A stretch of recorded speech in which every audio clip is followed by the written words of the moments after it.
இன்றைய வேளாண் ஆலோசனை நேரத்தில் கன்னியாகுமரி, தூத்துக்குடி, விருதுநகர், திருநெல்வேலி ஆகிய மாவட்ட விவசாயிகளுக்கான வேளாண் ஆலோசனை. அடுத்து வரும் 5 நாட்களில் மிதமான மழை பெய்ய வாய்ப்புள்ள காரணத்தால் விவசாயிகள் பாசனம் செய்வதை ஒத்திவைக்குமாறு கேட்டுக் கொள்ளப்படுகிறார்கள். அடுத்த 2 நாட்களுக்கு மருந்து தெளிப்பதை தவிர்க்குமாறு விவசாயிகள் கேட்டுக் கொள்ளப்படுகிறார்கள். அதன் பிறகு உள்ளூர் வானிலை பொறுத்து தெளிக்கவும். மழை அல்லாத பகுதிகளில் மேகமூட்டம் மற்றும் காற்றின் அதிகபட்ச ஈரப்பதம் பூஞ்சை நோய் அதிகரிக்க வாய்ப்புள்ளது.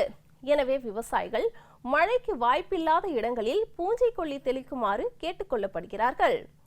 தொடர் மழையினால் வயல்களில் நீர் தேங்கி பயிர் சேதமடைவதை தவிர்க்க விவசாயிகள் வயல்களில் சரியான வடிகால் வசதியை அமைக்கவும்.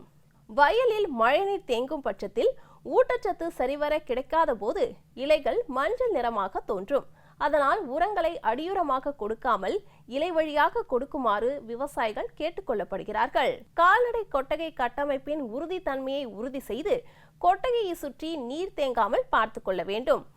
ஈரப்பதம் மிக அதிகமாக இருப்பதால் போதுமான குடிநீர் வழங்க வேண்டும்.